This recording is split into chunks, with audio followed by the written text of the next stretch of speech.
atividade de investir é uma atividade otimista. Investimos por isso com o objetivo de poupar, acreditando que estaremos mais preparados para todas as fases da vida. Para investir, precisamos de informação. Informação pessoal, relativa ao mercado e à economia, perceber a nossa tolerância ao risco e definir as nossas preferências, como por exemplo o horizonte temporal de investimento. Com esta informação, vamos conseguir tomar melhores decisões e responder melhor à pergunta como investir dinheiro.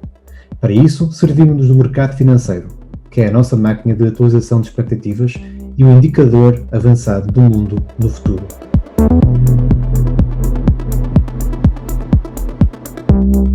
Bem-vindos ao Future Proof Talks. Eu sou o Vítor Ribeiro e neste episódio vamos falar de poupança e investimento, relacionando estes conceitos com o ecossistema de startups. Vamos abordar ainda o que está a mudar neste processo criativo e dinâmico que está a provocar uma autêntica democratização do investimento acessível a todos os investidores. Além do modelo tradicional de Venture Capital, fundos de capital de risco ou incentivos, a revolução digital e tecnologia como o blockchain está a criar novos modelos de financiamento e novas estruturas descentralizadas. Para falar sobre estes temas, tenho aqui comigo o Nuno Gonçalves, que é um empreendedor, fundador e CEO da Emito, que é uma startup que apresenta soluções de transformação digital para a indústria assente em Internet of Things.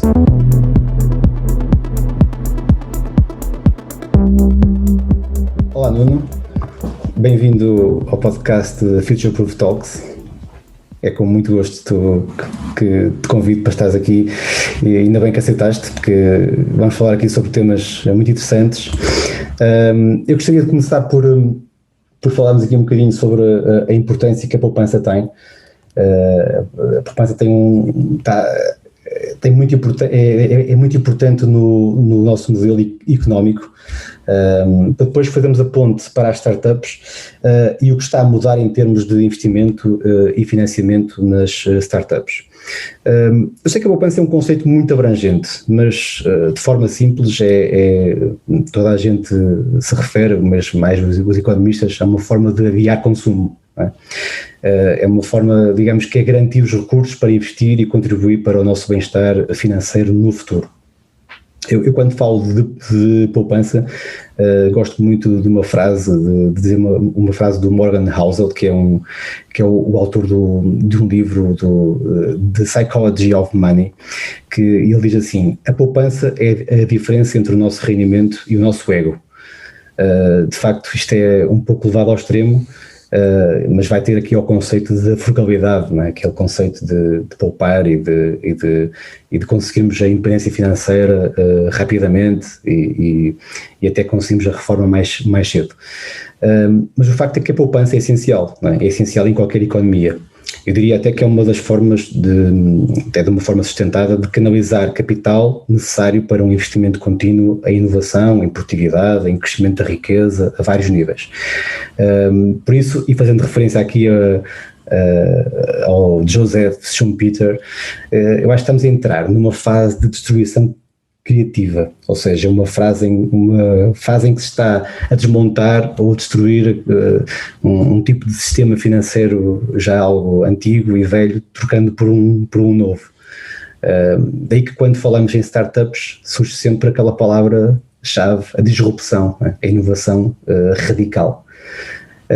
O que é que tu achas? Estamos a entrar aqui numa era de disrupção mesmo e de destruição, como diz o Schumpeter? Vítor, antes de mais, obrigado pelo convite, é com prazer que estou aqui e acho que temos aqui o tema para, começando pelas startups e pela poupança, temos muito tema para falar. É verdade. Eu acho que a disrupção já existiu ao longo da nossa história, já existiu em muitos momentos, nomeadamente a disrupção quando acontece uma disrupção geracional. Exato. E eu acho que é o que também está a acontecer um pouco aqui, em que perante este contexto todo que está a surgir, agora até potenciado no último ano pela pandemia, exato, ainda mais nós vemos a pandemia acaba por ser um catalisador da disrupção e que comportamentos nós olharmos até aquilo que foi nos últimos 18 meses, ou desde março de 2020, que nós conseguimos adotar comportamentos que de outra forma demorariam provavelmente 5 a 10 anos a adotar, não é? E houve aqui um catalisador que acelerou este processo de disrupção também. Mesmo. E em todas as vertentes, nós vemos isto não só a nível profissional, da forma agora como vemos que toda a gente já fala em teletrabalho e essa possibilidade está muito presente nas nossas vidas, como também até a nível pessoal, não é? Que fazemos quase até reuniões familiares via Zoom, porque e que no fundo, sei que não é a mesma coisa que estamos pessoalmente, e vai haver sempre esses momentos para estarmos pessoalmente, mas abriu-se aqui uma nova janela, digamos assim, que permite que nós possamos muito mais rapidamente aceder a novas tecnologias, e as startups têm um papel importante de aproveitar este momento para também, no fundo, o mercado está a ser criado, ou está a ser amplificado, se quisermos ver dessa forma, a consumir estes novos produtos, e as startups têm um papel muito importante. Porquê? Porque quando começam não estão agarradas, contrariamente a uma empresa madura, que está agarrada a um modelo de negócio e uma diria também, uma perspectiva organizacional ou que acaba por ser uma âncora, perspectiva no sentido de já tenho uma hierarquia montada, tenho uma visão organizacional já definida, exatamente, e nesse sentido acaba por ser um peso. Exato. Ao longo destes últimos 30, 40 anos, quando começou a aparecer o conceito de startup, em Silicon Valley, nos anos 70, ao longo destes últimos quase 40 anos, que as empresas maduras não tiveram um historial de grande adoção de inovação mais disruptiva. Pronto, já há muitas empresas que o fazem e conseguem e fazem bem, mas tipicamente a inovação vem das startups. Eu estou a falar, em termos estatísticos, se formos ver, a inovação vem das startups, porque precisamente começam sem essa âncora, começam sem, e tudo isso permite que a startup, sendo até uma organização mais frágil, consiga rapidamente perceber, ler o mercado, entenda-se, perceber no fundo como é que o contexto está a mudar, criar um produto, porque tem que o fazer em muito pouco tempo, com recursos muito finitos, entenda-se capital, não é? E depois poder apresentar um produto, porque isso é o garante, um produto que tenha atração, porque isso é o garante de que a sua sobrevivência, não é? Quase, como eu costumo dizer, é quase uma startup, é como um organismo, qualquer empresa, não é só, obviamente a startup não deixa de estar sujeita às mesmas situações que está uma empresa normal, tem que apresentar resultados para conseguir sobreviver, e esses resultados numa startup podem ser número de clientes, porque se temos investidores que querem crescimento e podem aceitar que a empresa dê prejuízo durante 4, 5 anos ou X anos, digamos assim, mas a empresa está a crescer em número de clientes, etc. Uma empresa tradicional, por exemplo, um café, não pode dar só o luxo de estar 5 anos a perder dinheiro, não é? Porque certamente vai se tornar uma empresa inviável. Exato. Mas no sentido, existe na mesma essa procura por resultados. E eu, como eu ia dizer, eu costumo comparar uma empresa, uma startup, o que for um organismo vivo que tem que sobreviver, e se for um organismo que é novo, que foi uma nova variante, digamos, de uma outra célula, que tem que provavelmente no seu processo de evolução vai estar a experimentar provavelmente algo novo que resultou de todas as gerações anteriores e dessa mesma célula, que provavelmente pode ter uma maior taxa de sobrevivência, e ela tem que se apresentar ao ecossistema onde está inserido, entenda-se o mercado, e saber se consegue sobreviver ou não. Sim, porque se não sobreviver, é isso. Paciência, não é? Exato, é isso, mas aí está e falaste bem aqui da sobrevivência, porque de facto é um conceito muito associado a uma startup, não é? Temos sempre aquela situação de a maior parte das startups falham, não é? Mas isso até é devia ser considerado normal. Se calhar já é um efeito da mentalidade que nós temos aqui mais em Portugal ou na Europa, quase que não é permitido haver falhas, não é? Mas devia ser mudada essa ideia, não é? Porque temos que falhar, e de facto eu costumo dizer que o mercado é uma máquina de expectativas, ou seja, de atualização de expectativas, não é? Nós, através do mercado, conseguimos ver ou conseguimos pressentir qual é a tendência. E as startups têm esse dom, não é? Porque muitas vezes criam mercado e criam necessidades que antes não existiam, mas também vão descobrir como é que se transforma, como é que se arranja a forma de contribuir para combatar necessidades que existem e que nunca ninguém deu conta delas, não é? Portanto, acho que é um modelo muito interessante e aliás, em Portugal nota-se que há um crescimento grande desta situação, a que não é de estranhar também, se calhar, aqui o ambiente macro em que nós estamos. Não, te referiste bem aí a pandemia, mas também o conceito, a situação das taxas de juros baixas, a falta de depósitos, de aplicações. De alternativas, não alternativas com rendimento. Exatamente, as pessoas, nota-se que há aqui uma certa procura. E também não é de estranhar aqui o aparecimento nos meios mediáticos da tal literacia financeira. Aliás, nós em Portugal somos talvez dos piores da Europa a esse nível, e julgo que é importante falarmos sobre estes temas e sobre a poupança, sobre o que é que a poupança pode fazer também nas startups, porque é preciso que as pessoas todas entendam que as startups vivem de financiamento no momento inicial e não só, ao longo de vários anos, como tu disseste, para serem viáveis no futuro, e precisam de acompanhamento, não é? E não é só repara, o capital humano é importantíssimo, como é óbvio, não é? E nós aqui já sabemos que em Portugal temos capital humano, muitas vezes o que não temos é capital financeiro, não é? O tal financiamento de longo prazo, sustentado, e que seja canalizado para a economia e neste caso, para as startups. E por isso eu lançava-te aqui um bocado o tema do financiamento, né? E falámos há bocado do ambiente macro, das taxas de juros, da inflação.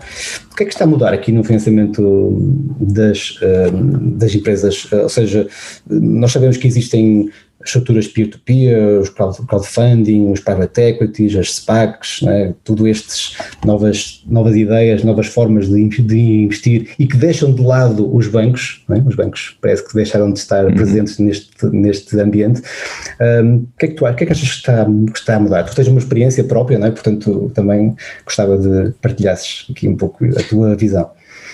Sim, claro. É óbvio, em primeiro lugar, se nós uma startup vai procurar financiamento junto do banco, provavelmente vão exigir-nos que hipotequemos a casa ou algo do género. E a vida, não é? O que é não, exatamente. Não é? Pronto, o banco seguramente não será uma opção para uma startup, não, de todo.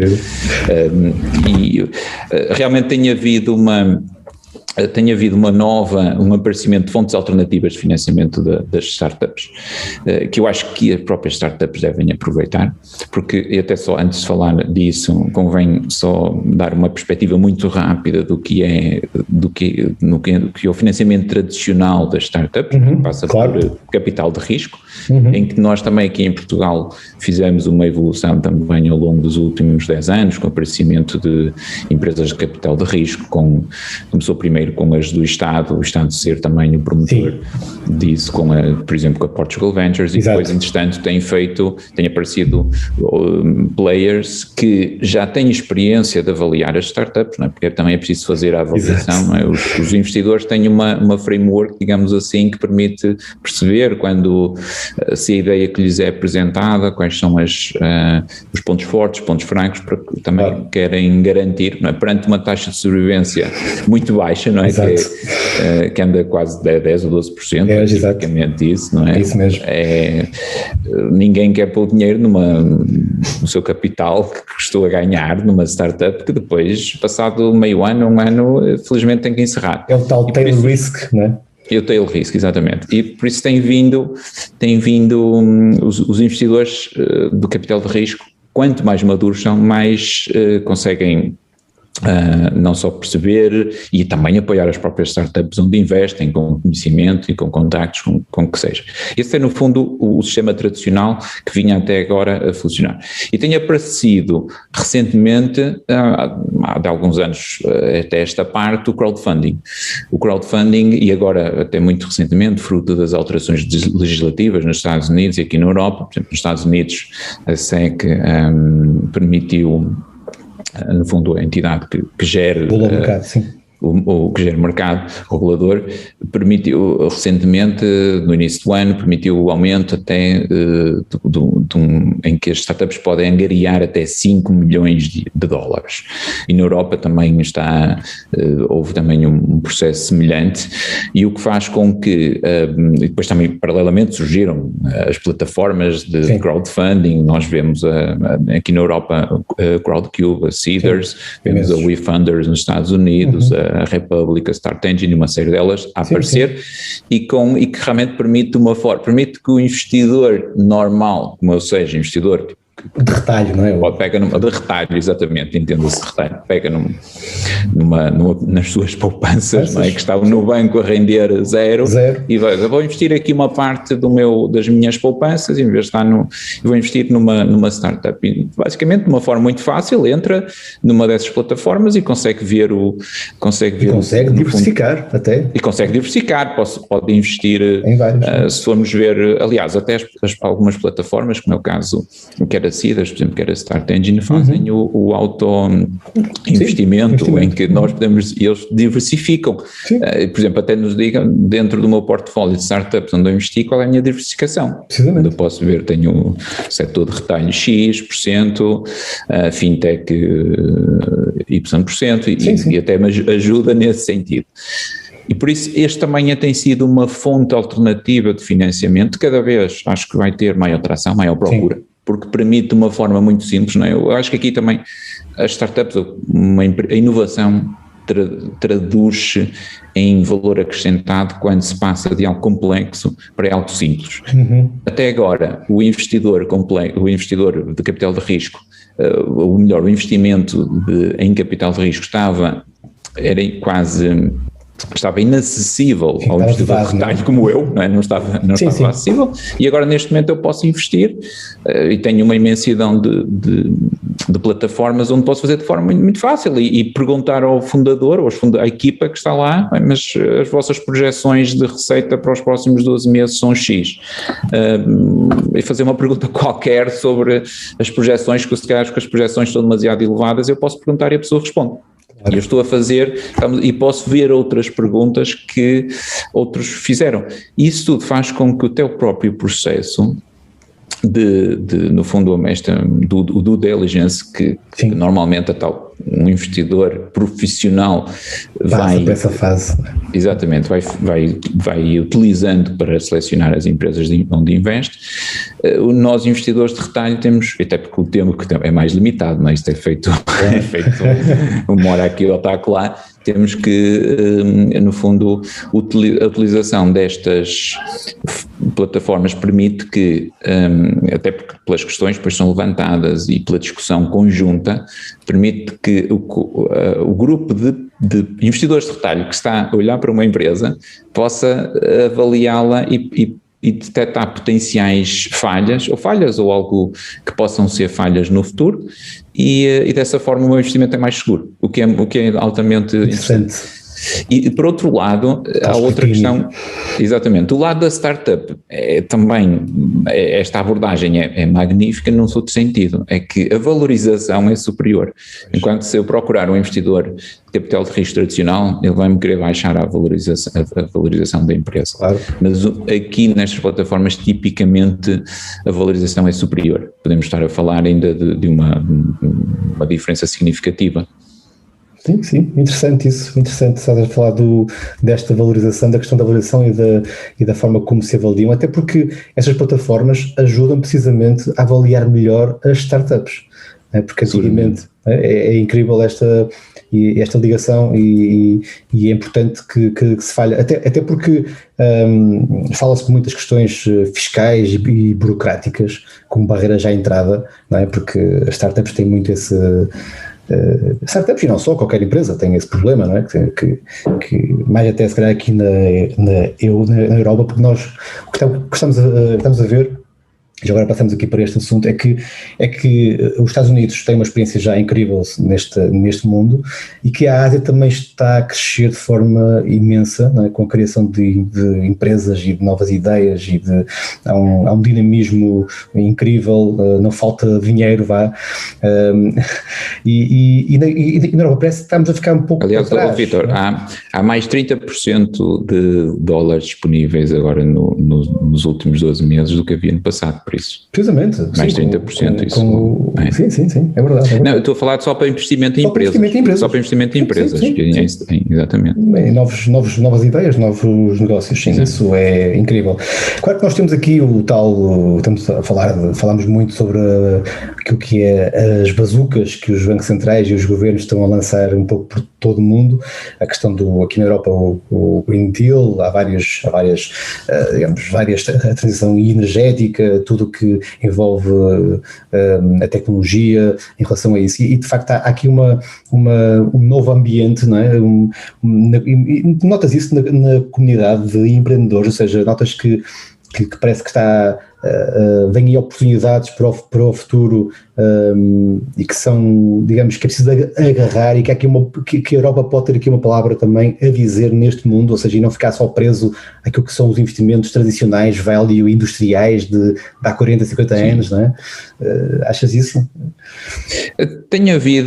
Acho que sim, em parte tem havido uma mudança por parte da União Europeia. Ainda agora há pouco, recentemente, foi proposto um conjunto de alterações, nomeadamente a criação de uma espécie de um clima económico mais favorável a startups, até nomeadamente a alteração da legislação que permitia, por exemplo, stock options, que não é possível, por exemplo, em contexto agora atualmente, não é? E é muito, e nos Estados Unidos, que tem um ecossistema muito mais maduro, isso é algo para reter talento, não é? Nós damos opções, mas as opções é uma forma muito fácil de entregar valor à nossa equipa sem criar uma dificuldade caso a pessoa queira sair, não é? Claro. Pronto, sem criar uma dificuldade depois na alteração do capital, da estrutura do capital. E, por exemplo, e foi agora proposto isso e um conjunto de outras medidas, mas que visam realmente criar condições favoráveis à inovação. Agora, é óbvio que dentro dos 750 mil milhões que vão ser utilizados em medidas de estímulo para de estímulo à economia, não sei a percentagem em concreto que vai ser investida em inovação, porque pode-se entregar inovação a uma grande empresa, mas ou distribuir uma parte dessa verba por uns milhares de startups e que essas depois vão criar inovação. É óbvio que tem que haver mecanismos para garantir que depois o dinheiro, se fosse entregue, se capital se fosse entregue, seriam entregue a startups que depois com modelos de negócio válidos e claro. Pronto, mas isso depois acho que há oportunidades aqui para figuras intermediárias poder gerir essas verbas, mas que no fundo acho que se foi dado esse mote, mas ainda é preciso fazer muito. Nós basicamente, para teres uma noção, e a nossa audiência também, Vítor, nós, por exemplo, em Israel, que em termos de dimensão populacional assemelha-se muito a Portugal, tem 7 mil startups, só 7 mil. Incrível. E nós temos algo na ordem dos 300, 400 startups, ou seja, e esse gap, esta diferença faz com que depois haja muito menos... lá está, as tais células a tentar reproduzir-se e ganhar, e depois um dia vão ser os unicórnios amanhã, claro. Porque se tiveres só apenas 300 células a tentar sobreviver, ou se tiveres 7 mil para a mesma área, digamos assim, o mesmo mercado, aquele que tiver 7 mil vão produzir muito mais, as hipóteses de sobrevivência de todo o mercado. Sim, isso é óbvio, né? Como um só são superiores. Sim. E nesse sentido nós temos, só para concluir, que nós temos que promover a criação de startups. Muitas vão falhar, mas no meio disto há muitas que vão trazer um retorno muito grande ao país e aos seus investidores. Sim, porque a escala é enorme, não é? Uma startup quando surge não pode estar virada só para um mercado tão pequeno como o nosso, né? Tem que estar aberto ao mundo e, portanto, certamente será bom para todos. E o clima económico é importante, a questão fiscal também é, aliás, fala-se muito da questão da Estónia, não é? Que tem aquela situação do residency que funciona muito bem para criar empresas, e há outros mecanismos também a nível de impostos como o IRC, também se fala muito da harmonização fiscal, que eu acho que é uma das situações que mais peca na Europa, para não haver aqui sítios e zonas da Europa que umas estão mais à frente que outras, não é? Que têm em termos de desenvolvimento, mas sim, tudo isso conta e de facto a escala é importante. Seguramente, eu até acrescento que, por exemplo, pegando aí nessas palavras da questão da escala, por exemplo, nós estamos num país com cerca de 10 milhões de pessoas. Uma startup na Alemanha que tem acesso a 80 milhões de mercado, 80 milhões, tem outra escala. Antes de pensar em crescer para outros países à sua volta, já está no mercado 80 milhões. Sem dúvida. Porque nós compararmos, por exemplo, isto só para falar em termos de mercado, não é? Porque nós estamos, e uma empresa portuguesa é obrigada a pensar logo de uma forma global. E é óbvio que também há dificuldades e por isso é preciso também mais capital para rapidamente se expandir para outros países, mas não é muito, depende também do tipo de empresa. Se for algo apenas assente no digital, pode pensar logo em poder apresentar também esses serviços a outros países, em quase praticamente sem pequenas alterações, embora se compararmos, por exemplo, a União Europeia com os Estados Unidos, os Estados Unidos são 50 estados, um só país, nós temos aqui um conjunto de países, cada um com a sua legislação, embora tente-se uniformizar, mas cada um com a sua cultura, não é imediato passarmos de Portugal para a Espanha, depois Espanha para a Alemanha, o Reino Unido, ou o que for, não é? É mesmo. E depois, por exemplo, isso é que os investidores também muitas vezes, quando um investidor norte-americano entra no capital de uma empresa, o que acaba de fazer, cria-se uma empresa em Delaware, nos Estados Unidos, e fica a empresa toda sujeita à legislação dos Estados Unidos, que é muito mais favorável do que a europeia. Sim, ou a portuguesa, se quisermos ver. Sim, que há muitas barreiras a esse nível, de facto. E vai ser difícil, não é? Vai ser difícil mudar isso num curto espaço de tempo, penso eu. Porque envolve estes países todos. Exato. Lá está, envolve estes países todos. Sim. E no fundo, agora, é óbvio que nós temos que fazer aqui um trabalho em Portugal. Se queremos ter inovação no nosso mercado dentro do nosso país, e sermos nós cada vez produzimos mais startups, é necessário também que nós possamos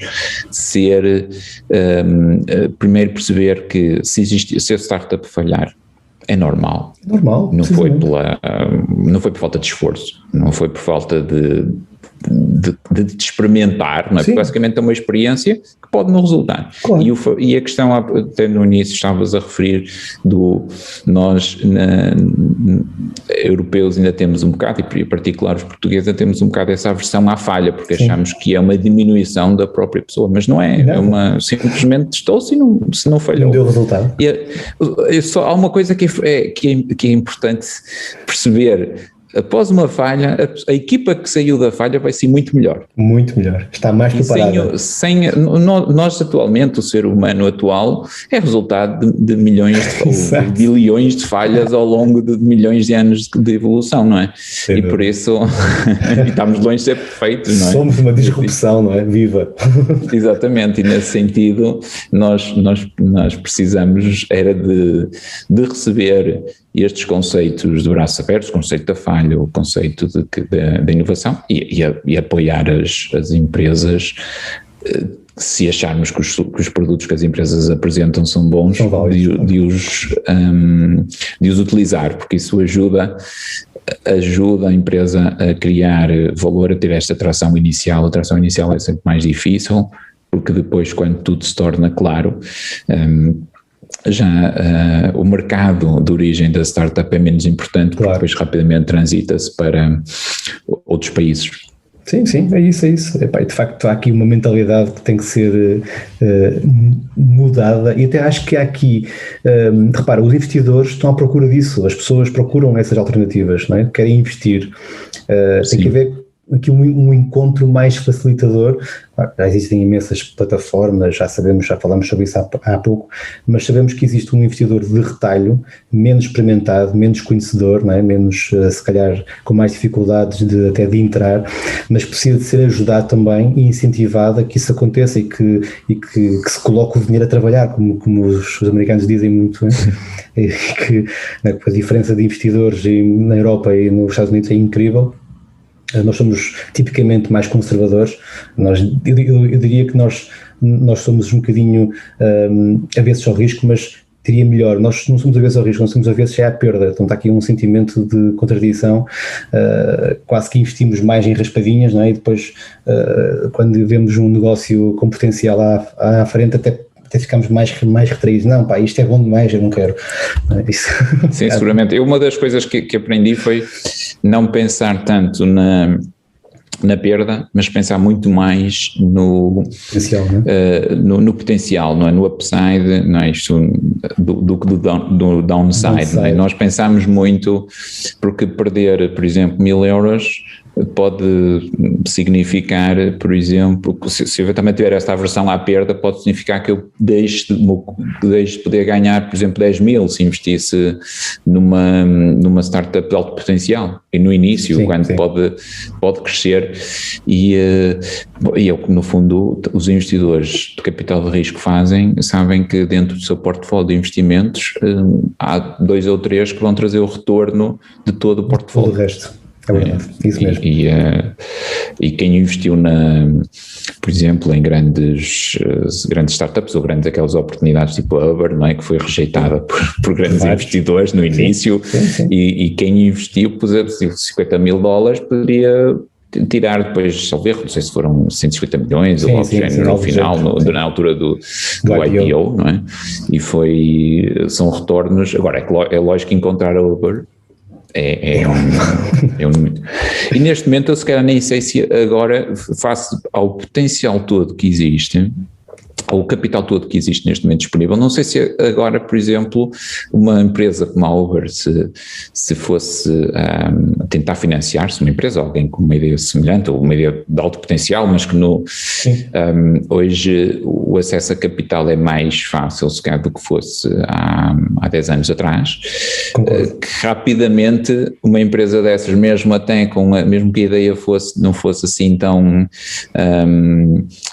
agora até conhecendo melhor os efeitos da digitalização e todos estes processos e da forma como os consumidores podem aderir a determinados produtos, o acesso a capital é muito mais fácil, sim, porque nós rapidamente, quase no instalar dedos, podemos ter acesso, e principalmente quem está nos Estados Unidos, a ter acesso a milhões de dólares mesmo em si, ou seja, sem ter o produto, sim, só com uma ideia na cabeça, só com um slide deck, com a apresentação PowerPoint, consegue angariar milhões logo no início, e tem havido um bocado por aí, porque os investidores estão mais à procura, por um lado, tem havido, e há pouco tocaste no private equity, tem havido, dado que aquilo que tudo possa ser o fixed income, não é? Seja, sim, que não está a gerar as obrigações, não estão a gerar muito dinheiro parado aí em ativos que têm um risco baixo, mas não estão a trazer retorno. E, por outro lado, nós até vemos também o risco das próprias instituições que estão a guardar também esse próprio capital, e por isso os investidores começam a olhar para investimentos alternativos, como é o caso das startups, e colocar lá. E o private equity tem vindo a aumentar significativamente o investimento em startups com valorizações de bastante elevadas, e vemos, sim. Por exemplo, empresas como a Tiger Global a investir fortemente, ou a SoftBank, por exemplo, sim. E investem muito mais do que investidores os investidores tradicionais, como a Sequoia, por exemplo, não é? Sim, é verdade, isso nota-se claramente. Aliás, se formos a ver até em termos de risco, há bocado falaste dos investimentos quase sem risco, as pessoas normalmente nunca ligam muito a outro tipo de riscos, não é? Falam muito do risco de capital, do risco de perda, mas, por exemplo, do risco, nós temos neste momento um perigo, digamos, que está latente, que é a inflação, a taxa de juro real está negativa, quer dizer, nos Estados Unidos está em menos 4%, quer dizer, uma pessoa tem que ter, eu julgo que os investidores têm que aprender um bocadinho isto, têm que perceber também que se o dinheiro estiver alivelado numa aplicação a render praticamente zero, não está a render zero, está a render menos, porque em termos reais, o dinheiro amanhã, daqui a um ano, daqui a 2, valerá menos. E isso é importante. Eu também, eu próprio, enquanto investidor, também pensava assim, eu pensava no sentido de, ou melhor, não pensava no sentido de perceber que o meu capital que estava no banco, por exemplo, sim, ainda há pouco até recebi agora no início do ano a valorização do PPR. Eu, se for a ver o retorno que eu tenho num PPR versus a inflação que existe, eu estou a perder dinheiro. Sim, estou a perder dinheiro, ou seja, estou a perder valor, não é? Estou a perder dinheiro. Os euros, os valores mantêm-se. O meu poder de compra é que está a ser, exatamente, o meu poder de compra é que está a ser diminuído. Sim. E embora eu possa ter, ou uma pessoa possa ter uma aversão à perda, sem saber, está a perder. Está, precisamente. E por isso, nesse sentido, acho que é um dever, face até ao contexto macroeconómico que está a acontecer, de impressão, o M2 que está a aumentar significativamente, não é? Todos esses estímulos fiscais e monetários, e o impacto que isso pode ter na inflação, nós, investidores de retalho, temos que ter a noção de qual é o impacto nas nossas poupanças, porque senão, não é, voltando ao tema inicial, senão nós podemos estar aqui satisfeitos da vida, a pensar que temos capital no banco ou capital em ativos que é garantido, ou quase garantido, mas na prática estamos a perder poder de compra. Quando nos reformarmos, afinal, aqueles euros que estão na conta não vão servir para muita coisa, não é? Não vamos conseguir manter o estilo de vida, claro. Exatamente, isso é importante. Por outro lado, acho que faz sentido aproveitar as ferramentas de democratização de investimento. É verdade. Há democratização em muitas áreas da nossa vida, da nossa sociedade, e a democratização do acesso a investimento que outrora era só profissionais, que permite que eu pegue numa aplicação de telemóvel e invista numa startup, por exemplo, fazer lá é algo significativo, realmente é um avanço muito grande. Eu posso ter startups desde aquelas que estão em fase seed, ou seja, fase que nem tem praticamente vendas nenhumas, e posso investir em startups que já não é tanto aquela startup tradicional, que são startups já com alguns anos, com boas receitas. Ainda agora, por exemplo, a Curve fez um crowdfunding de quase 10 milhões, e a valorização da empresa estava em perto de 600 milhões de dólares, ou acho que era dólares que estava na altura, não, levantou em libras, então era... Em libras, é um bocadinho inglesa. Estava em libras, mas era 73 vezes o rácio era 73 vezes sobre as receitas, e mesmo assim angariou aquilo em muito pouco tempo, angariou uma quantidade enorme de dinheiro. É verdade. Há um apetite para isso, não é? Há um apetite para isso, mas é uma empresa que tem um potencial, assim, não estou aqui a dar nenhum investimento, mas a questão não é nenhum investimento, nenhum aconselhamento, nenhum aconselhamento, não é esse o objetivo, mas é só para um exemplo de que uma oportunidade, uma empresa que pode ter um potencial grande ou não, depois compete a cada um de nós analisar, isso, claro. Analisar, mas que realmente podemos meter lá uma quantia, 1.000 euros, ou 500 euros, ou 100 euros, o que for, e poder ter um retorno de 3, 4 vezes, dependendo depois do crescimento daquela empresa. E era uma empresa já tem o produto feito e a ser utilizado por milhões, era aí que eu queria chegar, milhões de utilizadores que estão a utilizar. Eles agora precisam de financiamento para ir para os Estados Unidos. Ou seja, o mercado dar esse passo, exatamente. Nós sabemos isso, o que é que nos dá a nós, enquanto investidor de retalho? Dá-nos alguma segurança. Ou seja, já tem, não sei se quantos milhões é que tinham de utilizadores, mas era uma quantia significativa. Agora querem passar para os Estados Unidos, que é um mercado tipicamente que aceita muito mais este tipo de produtos que o europeu. Por isso, o risco que dá neste salto é muito mais baixo do que o anterior, de 0 para 1, ou de 0 para... Sim, concordo. Isto a fase 2, não é? Sim, é isso. Sim. Sim, mas isso estás a falar, e falaste aí algumas vezes em bancos e temos falado ao longo deste tempo. Eu gostava de te lançar aqui esta frase que foi dita pela Economist, foi escrita num artigo da Economist há cerca de um mês, e que é: ninguém gosta de bancos. Bem, isto basicamente serve de mote para lançarmos aqui o próximo tema, que é um pouco falarmos aqui sobre Decentralized Finance, não é? Que é um aspecto que vai entrar certamente no léxico também no futuro próximo. Já entrou em muitos, mas digamos nos investidores de retalho não é muito conhecido, e que também que revela aqui um lado, que é o lado da desintermediação, ou seja, estamos a tentar deixar aqui o que chama-se o middleman, não é? O intermediário, e estamos mais próximos. Tu referiste há pouco que consegues investir numa startup e falar até com os founders, não é? Com os fundadores.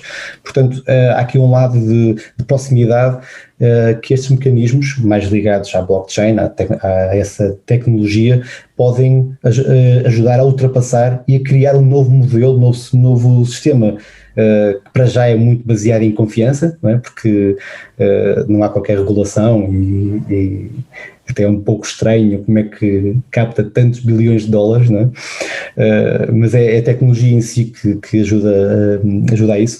O que é que tu achas? Achas que é um modelo para ficar, vai desenvolver muito e dar novas oportunidades também a novos modelos de financiamento? Eu acho que sim, eu vejo isto como um caminho sem retorno, certo. Porque o que nós vamos ter mais à frente vai ser muito melhor do que aquilo que temos agora. E a quantidade, isto obviamente aqui em DeFi, não é? Decentralized Finance, ou até no mercado de criptoativos de uma forma geral, é uma dinâmica tão grande, há uma sede de inovação tão grande que eu já estou habituado, sempre fui um amante da tecnologia, mas agora torna-se difícil acompanhar tudo o que nasce neste mercado, porque há uma sede tão grande de inovar e de conceitos e que é espetacular para quem está aqui a assistir. É algo, do ponto de vista técnico, do ponto de vista de inovação do modelo de negócio, não é só a inovação do ponto de vista do que é que se consegue fazer com a tecnologia, como foi, por exemplo, até com o aparecimento de Ethereum, dos smart contracts. Exato. Mas depois há inovação em que alguém que pega em Ethereum e faz ali, começa a fazer projetos que era impensável, que até os próprios criadores de Ethereum, não é, que deixaram ali um mecanismo que permitia fazer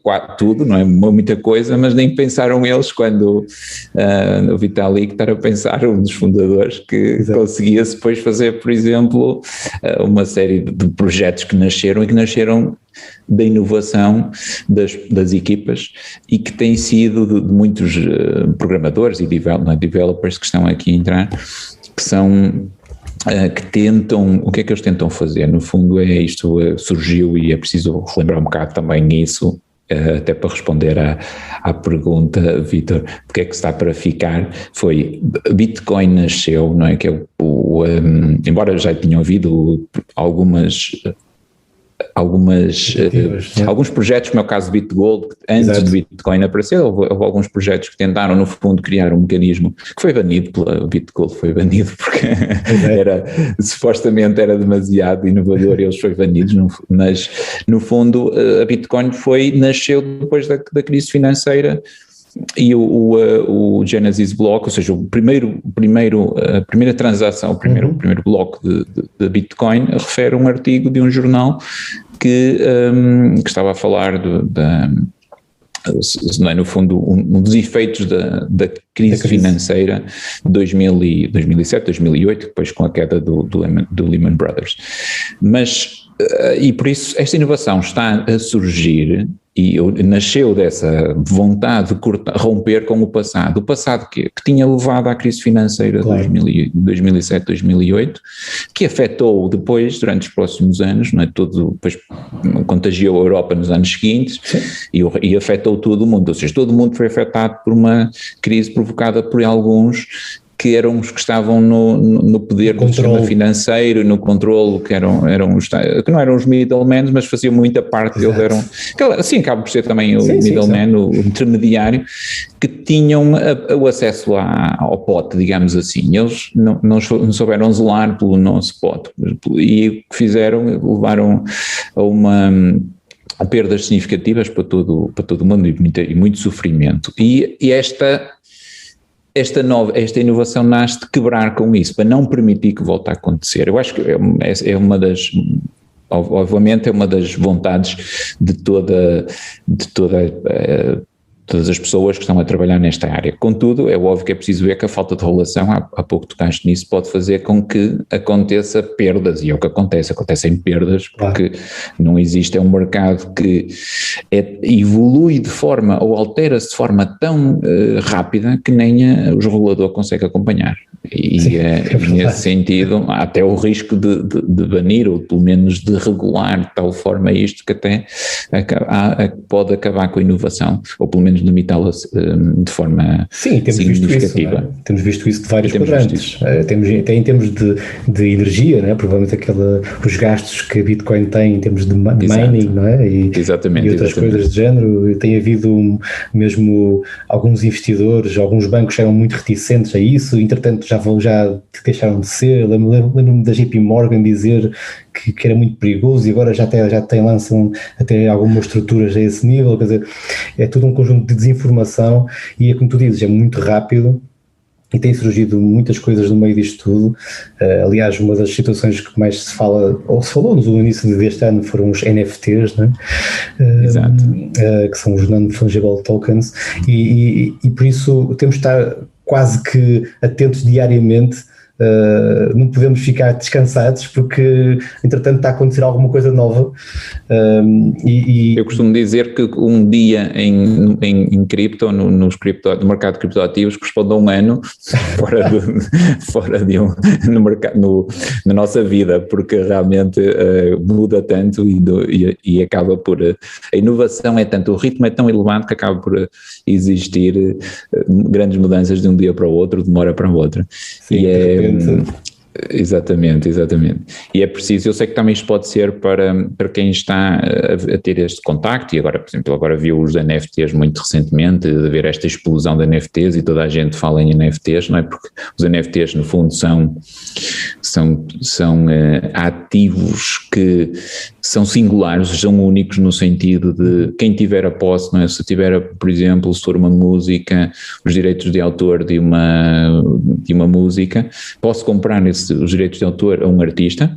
Sim. E eu tenho aquele NFT, diz-me que eu sou proprietário, e sou o único proprietário, porque não dá para copiar, não é? Porque isso foi uma das grandes mudanças que os ativos digitais permitiram, que os NFTs permitiram, foi nos ativos digitais, é que não é possível a cópia. Eu posso, no fundo, algo que existe um sistema que garante que eu só tenho uma cópia, e que sou eu que tenho, o proprietário que a tem. E no fundo esta explosão de NFTs também tem a ver com o facto de, há muita especulação naturalmente, como em tudo, não é? Pronto. Mas no meio disto há a inovação que vai ter aplicação, e eu há pouco estava a falar até nos royalties neste momento nós podemos eu posso comprar, enquanto investidor, comprar por exemplo um NFT que me garante o acesso, que me garante a propriedade de um álbum, por exemplo, e os royalties que se forem obtidos a partir deste são meus, ou até eu posso partilhar uma parte que fica no contrato, uma parte com o artista. Assim, o artista pode ter um acesso, pode ter liquidez imediata, sem ir pelos canais normais da editora, não é? Pode ter liquidez imediata, e depois encaixa logo ali, e depois ainda vai ter faz um encaixe logo na altura, e depois ainda vai ter ao longo da vida, ou quando o NFT for transacionado, que eu posso depois vendê-lo a seguir a alguém com a mais-valia, por exemplo. Ou então esse fluxo, esse cash flow dos royalties pode ir também para o artista parcialmente, ou seja, tudo isso é um novo mundo que se abre, e aqui é que no caso da música, por exemplo, reduz, as editoras deixam de ter um papel tão importante, porque podem até, no fundo, podem ser o acesso que o artista tem aos seus fãs, ou aos seus o seu mercado passa a ser direto, não é? Claro. Nesse sentido. Isto até é importante também falar aqui, além dos NFTs, incluir aquilo que é, demos o exemplo da música, mas também do metaverse, não é? O universo paralelo que está a nascer, e estas também são oportunidades de investimento interessantes, embora ainda temos de fazer algum caminho, claro. Mas o metaverse, não é? Que no fundo define-se como aquele, e há pouco eu estava a falar do que foi, o que a pandemia como catalisador. Exato. Não é? Hoje em dia nós vemos os adolescentes e jovens adultos sempre agarrados ao computador, não é? São sempre e eles emergem muito rapidamente neste mundo virtual. São nativos, exatamente. E nós podemos, enquanto investidores, estar a olhar para aquilo e achar que eventualmente, não, nós não somos assim, eu gosto mais de contacto pessoal e de estar, no final do dia, estarmos a ver um café ou uma cerveja numa esplanada e achar que toda a gente pensa assim, mas não é. A nova geração vai entrar no mundo virtual muito mais rapidamente, e isso vai ser uma nova economia. Sim. E provavelmente vai ser equivalente àquilo que foi a descoberta do novo mundo no século XIV e XV, não é? No tempo dos descobrimentos, em que se teve acesso ao novo mercado, basicamente o mercado aumentou exponencialmente. E aqui no metaverse vai ser também estes novos mercados paralelos que assentam no digital estão a crescer a olhos vistos. Aliás, uma desses metaverses, que é a Axie Infinity, que vende NFTs que correspondem a peças a lotes de terreno. Exato. O digital, o chamado imobiliário digital. Imobiliário digital, é isso. E faturou $30 milhões em 30 dias, nos últimos 30 dias. Não é? Por isso, e há fundos que investem, só focam puramente em o imobiliário digital, que estão a nascer nestes universos paralelos, em Decentraland, por exemplo, em Sandbox, etc., e que através do NFT, eu sou proprietário, não é? Isto no fundo para fazer ligação ao NFT, eu sou proprietário de um lote de terreno, por exemplo, na Decentraland, em que se quiseres construir lá um prédio, um arranha-céus, podes-me comprar e eu vendo o terreno. Second Life. É uma evolução do Second Life. O Second Life foi uma grande disrupção face ao que era, e o Second Life permitiu chegar aqui, lá está, teve o seu tempo de vida, fechou, claro. E agora temos o Decentraland e a Sandbox e outros, não é? Sim. Mas este novo mercado eu acho que é muito importante, porque o Metaverse vai permitir, por exemplo, nós vemos a Gucci a vender malas no mercado, nestes mercados digitais, e vendem por valores elevadíssimos, não é? E a bolsa é uma NFT. Vemos a Salveiro Adidas também a vender calçado, roupa, etc. Ou seja, todos aqueles itens são NFTs. E NFTs que eu não compro só, por exemplo, para a Decentraland, não é? Depois eu posso transferir esses NFTs para outros mundos paralelos. Eu posso, e isso é uma mudança significativa. Isto é uma mudança de paradigma incrível, não é? Exatamente, e nós podemos estar simplesmente ou estar ao lado na bancada a assistir e ver este mundo a desenrolar-se, os velhos do Restelo, não é? no século XV, então estamos aqui, também participamos nele, embora gostamos de ver a nossa cerveja no final do dia, na esplanada e de convívio, mas de facto, enquanto investimento, vai ser uma oportunidade muito grande. Muito bom. Olha, Nuno, eu gostava muito de continuar, mas acho melhor deixarmos estes temas para outro podcast no futuro. De facto, foi incrível a tua visão e falarmos sobre estes temas, que é uma mudança de paradigma e de mentalidade que temos de estar preparados e tentar realmente seguir aqui esta evolução que muitas vezes olhamos, se olhar para trás, não é? Nós temos aquela tendência de, quando vamos a correr ou a andar, temos a tendência de olhar para trás e ver o que é que vem atrás. Não, olhar para a frente, porque de facto isto está ao rubro. Espero que não seja aquilo que se designa de bolha, Ou seja, evidentemente que há aqui coisas que estão se calhar demasiado aquecidas, não é? Para dizermos só isso, mas é lógico que temos de estar atentos, ou seja, como investidores e como consumidores temos de estar atentos a tudo isto, e é como tu dizes, não ficar só a dizer mal, não é? Tipo, vens do Restelo, mas sim, ligar que a poupança é necessária, e é necessária precisamente para este mundo mais disruptivo, mais inovador, e que nós temos uma palavra a dizer, não é? O investidor de retalho, o investidor mais pequeno, ou o investidor que seja, temos uma palavra a dizer, e temos de ter consciência disso. Muito bom. Nuno, sim. Muito obrigado. Obrigado, foi um prazer estar aqui, conversar contigo, e espero que tenha transmitido bem a minha visão sobre estes temas todos. Acho que levantaram aqui uma série de novas ideias para muita gente. Obrigado. Exatamente. Obrigado.